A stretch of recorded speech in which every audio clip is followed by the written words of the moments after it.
오늘 우리에게 하나님이 주시는 귀한 말씀은 신약 성경 로마서 13장 14절의 말씀입니다. 신약 성경 로마서 13장 14절의 말씀, 우리 다 같이 한마음 한뜻으로 함께 봉독하겠습니다.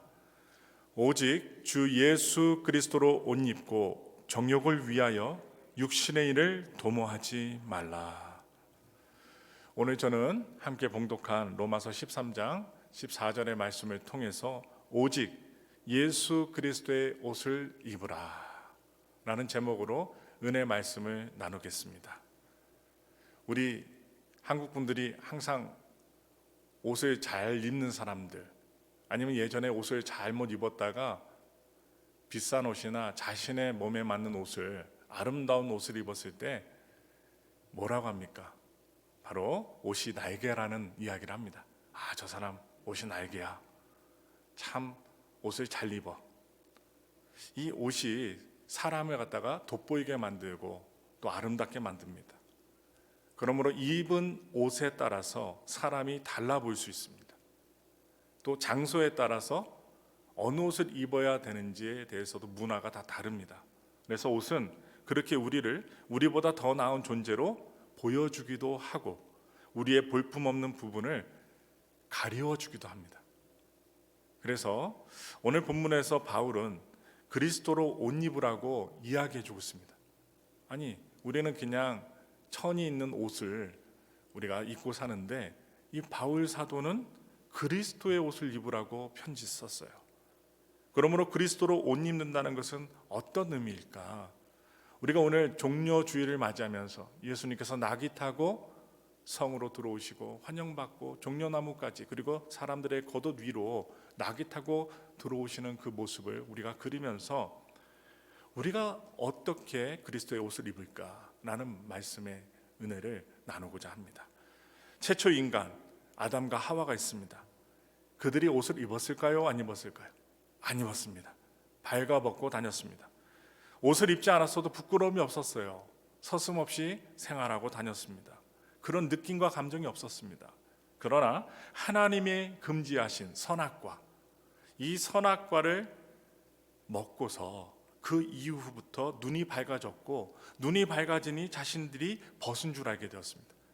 수치심과 부끄러움을 느끼게 된 것입니다. 그리하여 급하게 무화과 나무 잎을 엮어서 반나절이면 햇빛에 노출되면 말라 비틀어질 그 무화과 나무 잎을 엮어서 옷을 입었습니다. 어디를 가렸어요? 수치스러운 부분을 가렸어요. 그것이 인류 최초의 옷으로 볼 수 있습니다. 옷은 히브리어로 베게드라고 합니다. 그런데 이 베게드라는 옷의 히브리어의 단어가 어디서부터 출발이 되느냐? 바로 동사인 바가드로부터 출발합니다. 이게 뭐냐? 이 바가드라는 히브리어는요, 배신하다, 속이다라는 뜻을 담고 있어요. 그러므로 해석을 해보면 옷은 하나님에 대한 배신의 표지로 자신이 벌거벗었음을 감추기 위하여 시작한 것이 바로 옷이라는 거예요. 하나님께 원죄를 짓고 순종하지 못하고 죄를 지어서 수치심 가운데 있는데 그것을 가리우기 위해서 만든 것이란 것이죠. 창세기에서 야곱은 에서의 옷을 입고 아버지 이삭을 속입니다. 여기도 옷이 나타나요. 형의 옷을 입고 아버지를 속입니다. 바로 배신, 속이다는 의미가 이 야곱이 입은 옷 가운데 담겨져 있어요. 또한 다말이 있습니다. 다말은요, 시아버지를 속입니다. 시아버지를 속일 때 어떤 옷을 입냐? 매춘부의 옷을 입었어요. 그리고 그 옷을 입고 시아버지 유다를 속입니다. 이처럼 우리가 성경에서 볼 수 있는 옷은 성경에서 배신과 속임의 도구로 사용되었다는 것입니다. 출애굽기 28장으로 돌아가 보면 제사장들을 위해 거룩한 옷을 지어 입히라는 하나님의 명령이 나옵니다. 그 말씀 살펴보겠습니다. 출애굽기 28장 2절부터 3절의 말씀 크게 읽겠습니다. 내 형 아론을 위하여 거룩한 옷을 지어 영화롭고 아름답게 할지니 너는 무릇 마음에 지혜 있는 모든 자 곧 내가 지혜로운 영으로 채운 자들에게 말하며 아론의 옷을 지어 그를 거룩하게 하여 내게 제사장 직분을 행하게 하라. 지금 아론과 제사장들의 옷을 지어 입히라고 했는데 이상하게도 이스라엘의 하나밖에 없는 지도자였던 모세는 그의 직분에 맞는 옷을 하나님이 맞춰주진 않으셨습니다. 그냥 양털옷 입고 그냥 만들어준 옷을 입고 지도자로서 지도력을 발휘했어요. 그런데 왜 하나님은 대제사장 아론과 다른 제사장들을 위해 거룩한 옷을 지으라고 명령하시고 말씀하셨을까요? 그것을 간단히 해석해 보면 그 옷이 대제사장이라는 그의 직분과 사명을 말해주기 때문입니다. 그에게 거룩한 옷을 지어 입히는 이유는 아론이라는 한 개인을 영화롭고 돋보이게 하기 위해서 옷을 지어준 게 아닙니다. 그의 직분이 하나님의 영광과 그 임재의 아름다움을 드러내고 보여주고 나타내야 했기 때문에 제사장의 임무를 잘 시키기 위하여 옷을 지으라고 한 거예요. 따라서 아론이 입은 옷은 그 자체가 하나님의 거룩함을 표시하는 옷이었다는 것입니다.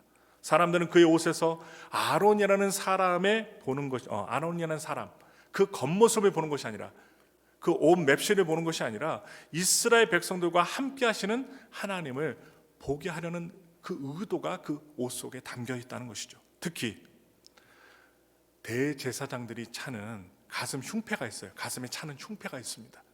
이 흉패에는 12가지 보석이 박혀 있었습니다. 아주 휘황찬란합니다. 햇빛이 딱 비춰주면 이 12가지 보석이 빛을 밝힙니다. 거기에는 이스라엘 12지파의 이름이 새겨져 있습니다. 보석과 함께 12지파의 이름이 새겨져 있어요. 그것은 무엇을 상징할까요? 한마디로 말씀을 드리면 대제사장이 이스라엘 백성 전체를 가슴에 품고 책임을 진다는 거예요.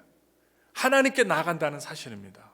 그것은 아론이 어떤 직분을 감당해야 하는 그 책임을 말해주고 있는 것입니다. 우리 다 같이 출애굽기 28장 29절부터 30절의 말씀 우리 크게 읽겠습니다.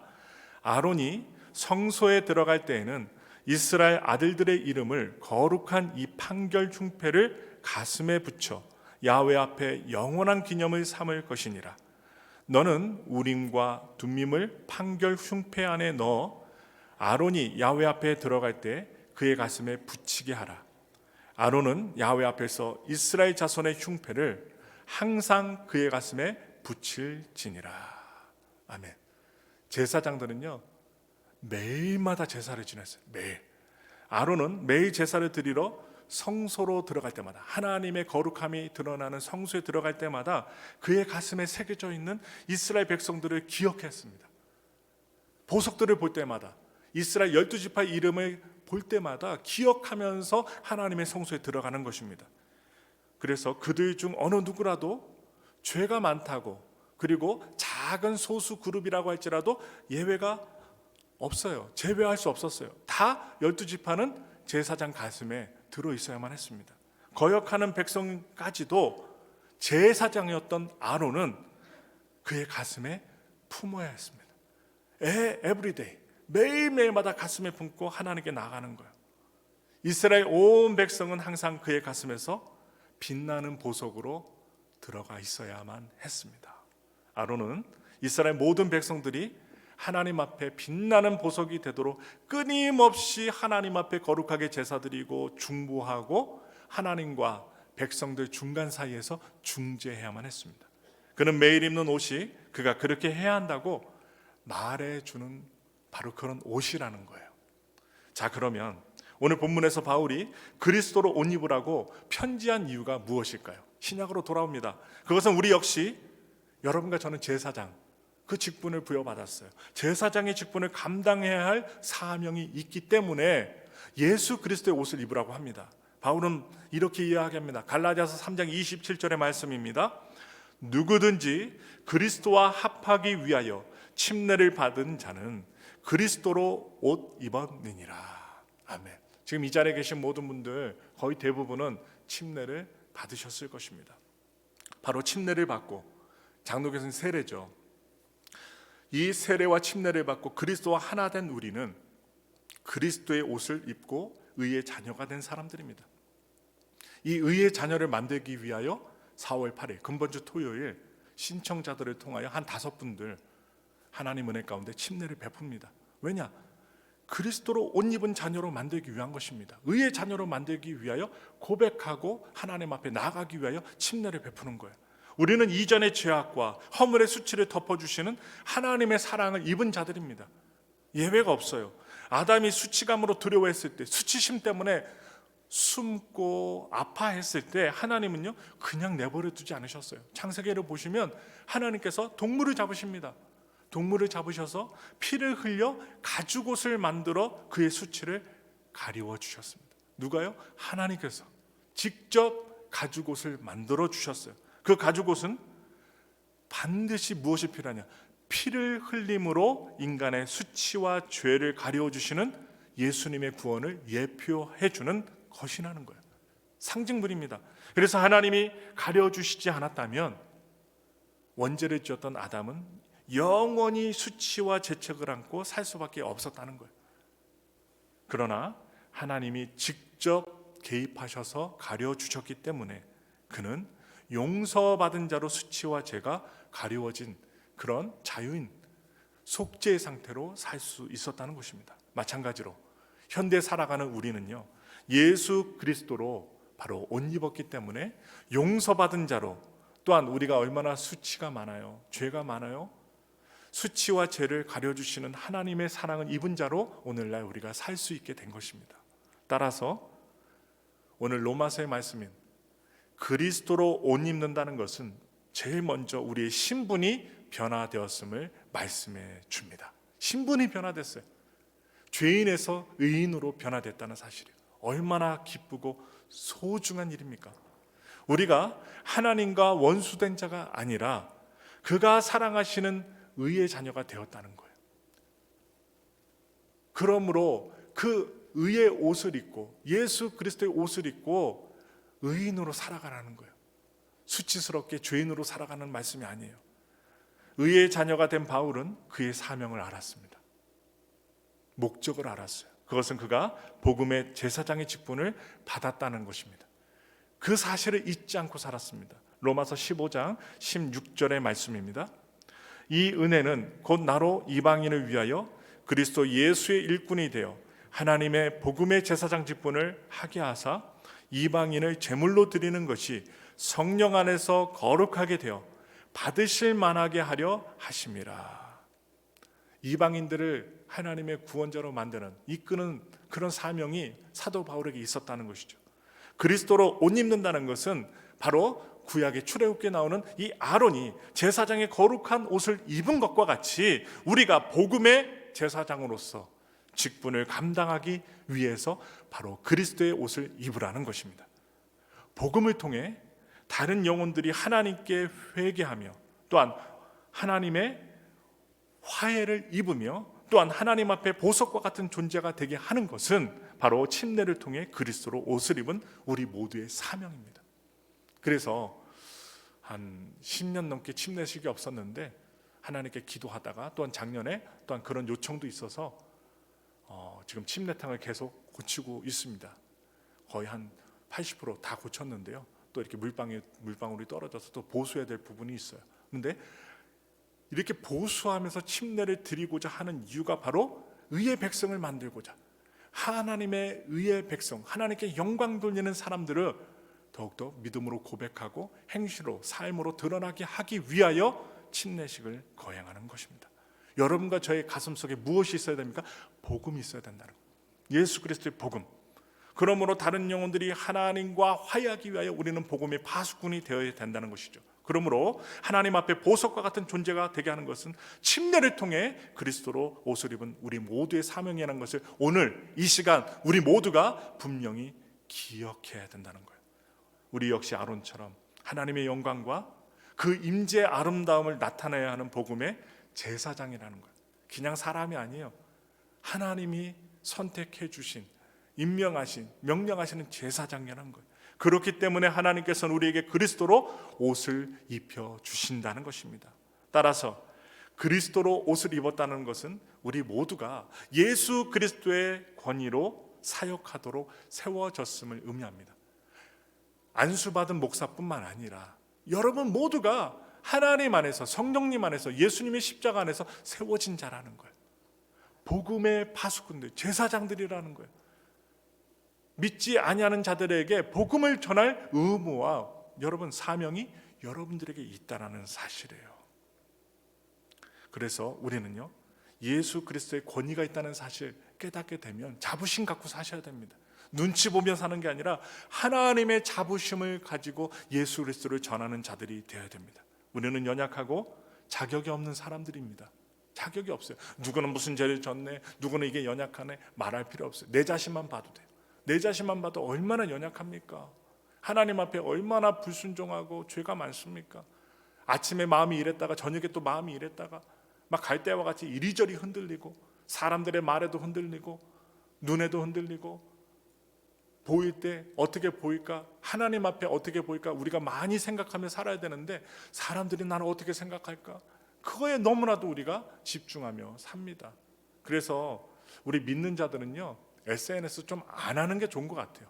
안 하는 게. 나 뭐 했다, 뭐 옷 샀다, 뭐 가방 샀다, 어디 여행 갔다 자랑하지 않았으면 좋겠어요. 왜? 자기의 공허감을 이 인터넷 SNS를 통해서 많은 사람들이 보내줘요. 그리고 보여줍니다. 여러분 보세요. 그 인스타그램이나 페이스북 보시면 여러분 사람들이 나 못났다, 나 우리 집 이렇게 망했다 이런 거 올립니까? 절대로 안 올려요.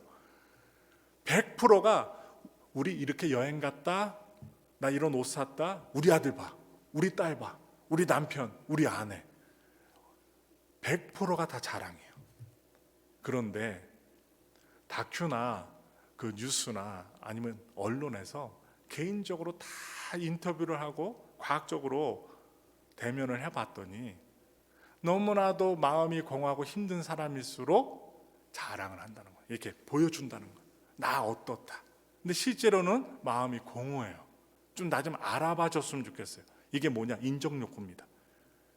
사람들에게 인정욕구 받기 위해 나 이렇다 이렇게 보여준다는 거예요. 그런데 여러분과 저는 하나님의 제사장이요, 누구한테 인정을 받아야 돼요? 하나님께 인정받는 거예요. 하나님께 인정받으면 다른 사람들이 내가 코가 어떻고 눈이 어떻고 뭐 이렇게 뭐 우리 집안이 어떻고 말하는 거 잘 들려오지 않아요. 하나님이 우리를 사랑해 주시고 인정해 주시는데 하나님께 인정받는 여러분들 되셨으면 좋겠습니다. 그래서 우리는 그리스도로 옷 입는다는 것은 예수님의 성품으로 사는 것을 의미합니다. 그래서 어떤 옷을 입었느냐에 따라 우리의 마음가짐이 달라져요. 여러분 그 우리 여자분들이요, 결혼식 할 때 드레스 입잖아요. 그럼 어떻게 변해요? 이쁜이로 변하잖아요. 이쁜이. 예, 드레스 옷을 입으면요, 아무리 못생긴 분도 다 아름다워요. 왜? 순백색에 막 보석이 박혀 있고 막 번쩍번쩍합니다. 다이아가 아니더라도 큐빅이라도 얼마나 아름다운지 몰라요. 그때만큼은 어떻게 해요? 정말 여성들이 가장 아름다울 때가 드레스 입을 때 같습니다. 그 옷을 입을 때 멋있어요. 그리고 여러분들의 남편이, 아들이 첫 출근할 때 비싼 양복이 아니어도 넥타이 딱 매고, 예, 8대2로 가르마 딱 타고 어떻게 해요? 8대2로 가르마 딱 탄 다음에 양복 딱 입으면 얼마나 든든한지 몰라요. 예, 막 밥 안 먹어도 배불러요. 엄마가 엉덩이 툭툭 쳐주면서 가서 아들 잘해 하면서 어떻게 해요? 엄마 가서 열심히 일할게요. 얼마나 마음이 든든해. 미국은 이제 군인들이 많으시니까 남편이나 아들들이 제복을 입고 딱 이렇게 있으면 뭐 지위가 낮아도 군복을 입으면 얼마나 부모님들이 마음이 든든하겠어요. 저도 앞으로 그런 모습을 보면은 든든할 것 같은데, 바로 옷이 성품을 말해준다는 거예요. 그 사람의 품격을 높여줘요. 그래서 어떤 옷을 입었느냐에 따라 우리 마음가짐이 달라지고 행동 양식도 달라져요. 경찰복을 입었을 때, 군복을 입었을 때 달라집니다. 그래서 경찰처럼 경찰복을 입으면 행동하고, 군복을 입으면 군인처럼 단호하게 큰 소리 치면서 어떻게 해요? Yes sir 하면서 어떻게 해요? 행동하는 것입니다. 그래서 바울은 말합니다. 골로새 3장 12절 말씀을 읽겠습니다. 그러므로 너희는 하나님이 택하사 거룩하고 사랑받는 자처럼 긍휼과 자비와 겸손과 온유와 오래 참음을 옷 입고. 우리의 죄된 본성은 사실 긍휼이 없습니다. 나 자신에 대해서는 긍휼해요. 용서받기 원하고 사랑받기 원하고 인정받기 원해요. 그런데 다른 사람들에 대해서는 되게 긍휼하지 못합니다. 우리 내면 한번 살펴보세요. 나는 좀 실수해도 용납해 줘야 돼. 그런데 다른 사람이 실수하면 에이 저런 것이 하면 어떻게 해요? 우리가 좀 이렇게 함부로 대할 때가 있잖아요. 긍휼이 없어요. 자비와 겸손과 온유와 오래 참음도 한번 생각해 보세요. 우리가 많이 가지고 있나? 없어요. 잘 참지 못해요. 오래 참지도 못해요. 내가 좀 전에 말씀드렸지만 운전하다가 실수하면 남들이 용납해 줘야 돼요. 그런데 남들이 나한테 실수하면 클락션 막 누르면서 빵빵거리면서 막 헤드라이트를 딱 켜면서 아휴, 예. 저런 것이 운전을 하네. 어떻게 해요? 어떤 심한 사람 창문까지 내리고서 막 뭐라고 하는 사람이 있고요. 요즘에 정신적으로 문제가 많은 사람들이 있어서 보복 운전까지 합니다. 막 운전해 와갖고 막 차를 세우게 만들고 브레이크를 잡고, 그러니까 정신적으로 멘탈이 미친 사람들이 많이 있다는 거예요. 예수 믿는 자들이 많다면 그래도 용서하고 양보하고, 그래도 미국은요 좀 그래도 좋은 것 같아요. 특히 엘파소는 좀 덜한 것 같습니다. 저기 달라스하고 뉴욕 가보니까요, 야 운전을 엄청나게 험악하게 하더라고요. 그래도 엘파소는요 가로가면 어떻게 해요? 네, 가로갑니다. 스탑 사인 있어도 먼저 이렇게 섰어도 가라고요. 그런데 어떻게 해요? 이렇게 하고 건너갑니다. 여유가 있는 거예요. 우리 성도님들 정말로 예수 그리스도의 옷을 입었다면 오늘 예배드리고 나가실 때, 운전하실 때부터 자비와 겸손과 온유와 오래 참음 지니셨으면 좋겠어요. 조금 이렇게 오죠. 함부로 운전했어요. 그럼 어떻게 우리가 쓰시 하면서 막 이상한 욕설이나 잘못된 말이 나온 게 아니라 아유 얼마나 급하면 끼어들기를 하겠어. 아유 먼저 가라. 그래서 웃으면서 이렇게 온유와 오래 참음으로 옷을 입은다면 우리들의 삶 속에 예수님의 향기가 드러날 것이요 하나님의 영광이 나타날 줄 믿습니다. 그래서 우리의 벌거벗겨진 자아는 자신이 손해볼 것 같으면 언제든지 싸우려고 으르렁대는 맹수와도 같다는 거예요. 그러나 하나님이 택하사 거룩하고 사랑받는 예수님처럼 우리가 그의 성품으로 옷을 입을 때, 이러한 옷 입음은 진짜 예수님의 길로 신앙으로 나아갈 수 있는 길이 된다는 사실이에요. 옷이라는 히브리 단어가 아까 말씀드렸죠. 배신하다, 배반하다, 속이다는 뜻이 있다고 했어요. 수치심을 가리는 거예요. 그런데 수치심을 가리고 자기의 죄를 가리는 그런 의미에서 옷도 있지만, 그리스도로 옷 입는다는 것은 우리의 죄된 본성을 가리는 것을 또 의미하기도 합니다. 그래서 우리는 우리의 죄의 본성을 가리우면서라도 그리스도의 성품을 취해야 한다는 사실이에요. 내 마음에 사랑이 식어지고 다른 사람을 내 기준으로 판단하고 싶을 때 얼마나 가십거리가 많아요. 다른 사람들의 단점이 눈에 보일 때 막 이야기하고 싶고 함부로 하고 싶을 때가 있어요. 그런데 우리는 긍휼과 자비의 옷을 꺼내어서 입으셔야 된다는 거예요. 바로 예수님의 옷입니다. 그러다 보면 긍휼과 자비가 나의 제2의 성품이 된다는 거예요. 제2의 성품. 다른 사람이 아래로 내려다 보이고 다른 사람들에게 윽박지르고 그러고 싶을 때, 함부로 갑질하고 싶을 때 우리는 겸손과 온유의 옷을 꺼내서 입으셔야 한다는 거예요. 그러다 보면 우리가 예수님과 같이 겸손하고 온유한 자가 되어간다는 거예요.